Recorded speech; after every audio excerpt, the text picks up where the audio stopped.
ஹரிநாராயண துரித நிவாரண பரமானந்த சதாசிவ சங்கர் நாளென் செய்யும் வினைதானென் செய்யும் என நாடி வந்த கோளென் செய்யும் கொடுங்கூற்றென் செய்யும் குமரேசர் இரு தாளும் சிலம்பும் சதங்கையும் தண்டையும் சண்முகம் தோளும் கடம்பும் எனக்கு முன்னே வந்து தோன்றினே.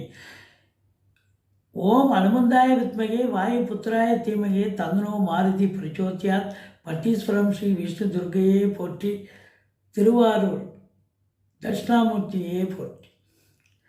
உலகெங்கிலும் வாழ்ந்து கொண்டிருக்கும் ஸ்ரீராம் ஆஸ்ட்ரோ யூடியூப் சேனல் நேயர்களுக்கு டாக்டர் சைதை ராஜாவின் அன்பான வணக்கங்கள். நாம் இப்பொழுது இந்த எபிசோடில் வார ராசி பலன்களை பார்க்க போகிறோம். டிசம்பர் 21 முதல் 27 வரைக்கும் உள்ளடக்கிய நாட்களுக்கு கிரகங்கள் ஒவ்வொரு ராசிக்கும் எப்பேற்பட்ட பலன்களை வழங்கப் போகிறது. இந்த வாரம் முழுவதும் வளர்பிறை நாட்களே. இதுவரைக்கும் எங்களுடைய சேனலை பார்த்து கொண்டிருக்கும் அன்பர்கள், சப்ஸ்கிரைப் செய்யாதவர்கள் சப்ஸ்கிரைப் செய்து கொள்ளும்படி கேட்டுக்கொள்கிறோம். ரைட் சைடில் சப்ஸ்கிரைப் இருக்கும், பெல் பட்டன் இருக்கும், ரெண்டுத்தையும் ப்ரெஸ் பண்ணிங்கன்னா அடுத்த நொடியே எங்களுடைய வீடியோ உங்களை நோக்கி வர துவங்கிவிடும். உங்களது பேராதரவுக்கு நன்றி. வாங்க ராசிக்குள் செல்லலாம். மிதுன ராசி அன்பர்களுக்கு வணக்கம். மிதுன ராசி காலபுருஷனுக்கு 3வது ராசி. இந்த ராசியில் பிறந்தவர்களுக்கு இந்த வார கிரகங்கள் சூப்பரான பலனை தருமா இல்லை சுமாரான பலனை தரப்போகிறது? வாங்க பார்க்கலாம். முதல்ல ராசியில் 7க்கும் 7க்கும் 10க்கும் ஆதிபத்தியம் பெற்ற குரு பகவான் ராசியில் அமைந்திருப்பது என்பது மாபெரும் சிறப்பு. சுப கிரகங்கள் இருக்கத்திலேயே சுப கிரகம் உங்களுக்கு. ஆனால் அவர் வக்ரகதியில் தான் இருக்கார். இருந்த போதிலும் குறை ஒன்றும் இல்லை மறைமூர்த்தி கண்ணால். நல்லவன் கெட்டாலும், அதாவது கெட்டாலும் மேன்மக்கள் மேன்மக்கள் என்ற மாதிரி குரு குரு தாங்க. அவருடைய பலன் சூப்பர். குரு பார்வை கோடி நன்மை. 5ஆம் இடம் 7ஆம் இடம் 9ஆம் இடத்தை குரு பார்க்க போகிறார். இது அற்புதமான ஒரு நிலை. அதாவது மிருக சீரிஷம் 3-4 பாதங்கள், திருவாதிரை புனர்பூசம் 1-2 3 பாதங்கள் உள்ளடக்கியது இந்த மிதுன ராசி. இந்த ராசிநாதன் எங்கே இருக்கார் அப்படின்னு பார்த்தீங்கன்னா 6ஆம் இடத்துல 5 நாள் இருக்கார். 7ஆம் இடத்துக்கு கடைசி 2 நாள் போய் 7ஆம் இடத்துல அமர்ந்து குரு பார்வையில் இருக்கார். எப்பொழுதுமே குரு பார்வையில் இருந்தாலும் சிறப்பு தான், குரு புதன் மறைஞ்சிருந்தாலும் சிறப்பு தான். புதனை பொறுத்தவரையிலையும் மறைந்த புதன் நிறைந்த தனம் என்று சொல்லக்கூடிய ஒரு அமைப்பு. அதே நேரத்தில் இந்த கடைசி 2 நாள் பார்த்திங்கன்னா இந்த புதனும் குருவும் பரிவர்த்தனை யோகத்துக்கு வராங்க. அப்போ இன்னும் அமுக்களம் இல்லையா? அப்போ சாதிக்கக்கூடிய ஒரு வாரம்.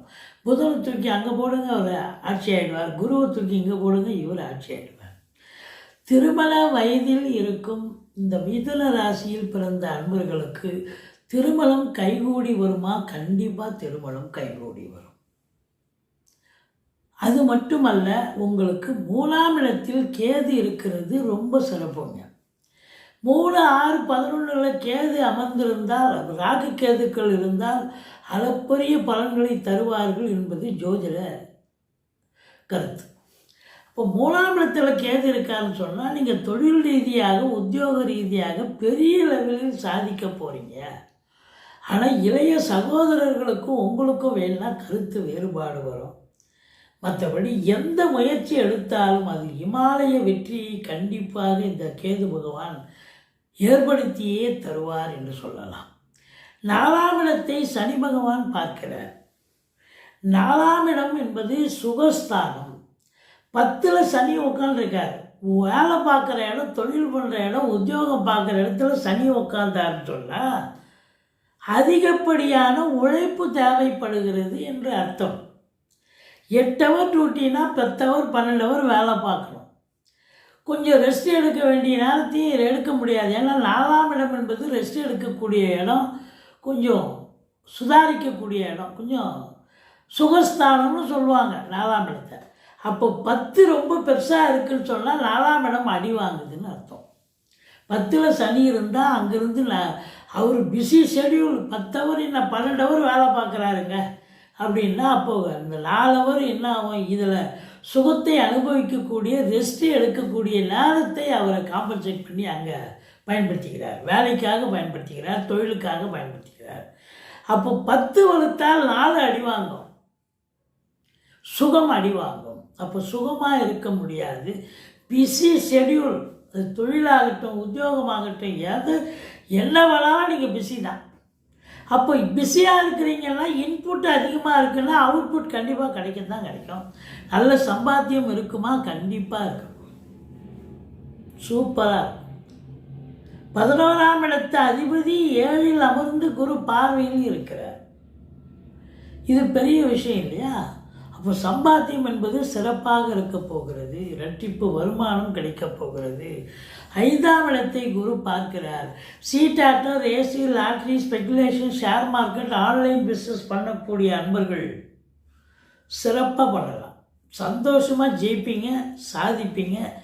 அது மட்டும் இல்லை, நீண்ட நாளாக குழந்தை பாக்கியம் இல்லாதவர்களுக்கு குழந்தை பேரு கிடைக்கக்கூடிய ஒரு வாரம். குலதெய்வத்துடைய அனுகிரகம் பரிபூர்ணமாக கிடைக்கக்கூடிய நிலை இருக்கிறது. 6ஆம் இடத்து அதிபதி செவ்வாய் 7ல் அமர்ந்து குரு பார்வையில் இருப்பதால் ருணரோக சத்துரு ஸ்தானாதிபதியே அவரு தான். 11ஆம் இடத்து அதிபதியும் செவ்வாய் தான். அதனால் எதிரிகளுடைய கொண்டாட்டம் இருக்காது, திண்டாட்டமாக ஓடி போயிடுவாங்க. நீங்கள் சாதிக்கக்கூடிய நேரம், சரித்திரம் படைக்கக்கூடிய காலம். கோர்ட்டு கேஸு வம்பு வழக்குன்னு இருந்தால் அதில் நீங்கள் தான் ஜெயிக்க போகிறீங்க.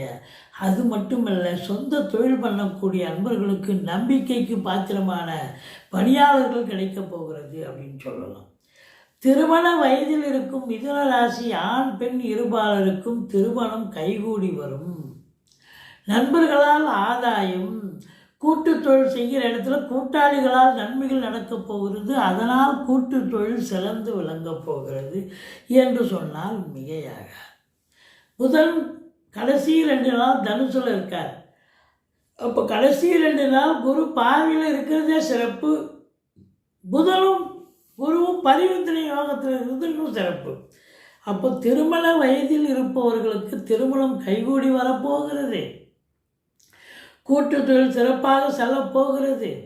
சமூகத்தில் அதனால் பேரு புகழ் அந்தஸ்து உயர்வடைய போகிறது என்று சொன்னால் சிறப்பு தானே. அடுத்தது பார்த்திங்கன்னா 9ஆம் இடத்துல ராகு இருக்கிறார். தனித்த ராகு, அதாவது குரு பார்வை இல்லாத ராகுன்னா பிரச்சனையை கொடுப்பார். ஆனால் குரு பார்வையில் இருக்கார், ஒரு குறையும் இல்லை, அப்படியே -*−+. உயர்கல்விக்காக நீங்கள் போகிறீங்களா, வெளிநாடு போயிட்டு வாங்க, ஜெயிப்பீங்க. இல்லை உத்தியோகத்துக்காக போகிறீங்களா, போங்க, ஜெயிப்பீங்க. இல்லை சொந்த தொழில் பண்ணணும்னு நினச்சி கிளம்ப போகிறீங்களா, கிளம்புங்க. இந்த ராகு பகவான் உங்களை ஃப்ளைட் ஏற்றி அனுப்புவார். வெற்றி கொடி நிச்சயம் காட்டுவார். நீங்கள் வெற்றி தான் பறிக்கக்கூடிய காலம், வெற்றி பெறக்கூடிய காலம். இல்லைங்க, நான் இதுக்கெல்லாம் போகலைங்க, ஆன்மீக பயணம் இன்ப சுற்றுலான்ற பேரில் போயிட்டு வர போகிறேங்க. வயசு ஒரு காரணம் இல்லை, ஒரு 60 வயசுக்கு மேலே இருக்கிறீங்க, 50 வயசுக்கு மேலே இருக்கிறீங்க, கோயில் குளம்னு வெளிநாடு கூட போகலாம், வெளி மாநிலம் போகலாம். ஸோ அப்படி ஒரு ஆப்பர்ச்சுனிட்டி கண்டிப்பாக வயதானவர்களுக்கு கிடைக்கும். கோயிலாக போயிட்டு வருவீங்க, அன்னதானங்கள் நன்கொடைகள் வழங்கி மகிழ்வீர்கள் அப்படின்னு சொல்லலாம். மற்றபடி உங்களுக்கு இந்த 12ஆம் இடத்தை சனி பார்க்கிறார் அப்படின்னா, அப்போ வேலை 10 ஹவர் 12 ஹவர் அதிகமாக செய்கிறீங்கள, அப்போது உங்களுக்கு வேலைக்கு உண்ண முடியாது, உறங்க முடியாது, டென்ஷனாக தான் இருப்பீங்க அப்படின்னு சொல்லணும். மற்றபடி 12ஆம் இடம் செலவினங்களை காட்டுகிறது. அது சுப செலவும் அமையும், அசுப செலவும் ஏற்படக்கூடிய ஒரு தருணம். மொத்தத்தில் சுய தொழில் செய்பவர்களோ, வர்த்தகத் துறையில் இருப்பவர்கள், அரசு உத்தியோகம், தனியார் துறையில் எதில் வேலை பார்த்தாலும் நீங்கள் சாதிக்கப் போகிறீர்கள். வருமானம், குடும்பம் மிக சிறப்பாக அமையப்போகிறது. அதுவும் லாபம் உங்களுக்கு 2 மடங்கு கிடைக்கும். நஷ்டத்துக்கு இடமில்லை, ஏன்னா அதிகப்படியான உழைப்பு. ஸோ மொத்தத்தில் டென்ஷன் இருந்தாலும் சந்தோஷம்தான் அதிகப்படியாக நிலைக்கும் என்று சொல்லலாம். டென்ஷனாக தான் இருப்பீங்க, இருந்தாலும் சந்தோஷமாக இருக்க போகிறீங்க. இந்த ராசியில் பிறந்தவர்களுக்கு 22, 23, 24 சந்திராஷ்டம நாட்கள் வர இருப்பதால் எச்சரிக்கையோடு இருந்து கொள்ளுங்கள். நீங்கள் வணங்க வேண்டியது சக்கரத்தாழ்வாரை வழிபாடு செய்யுங்கள், பெருமாளை சேவியுங்கள். வாழ்க்கை வளமோடும் நலமோடும் அமையப் போகிறது. எங்களுடைய வீடியோ பிடிச்சிருந்தால் லைக் பண்ணுங்கள், ஷேர் பண்ணுங்கள், சப்ஸ்கிரைப் பண்ணுங்கள், மறக்காமல் சப்ஸ்கிரைப் பண்ணுங்கள். நன்றி. வாழ்க வளமுடன்.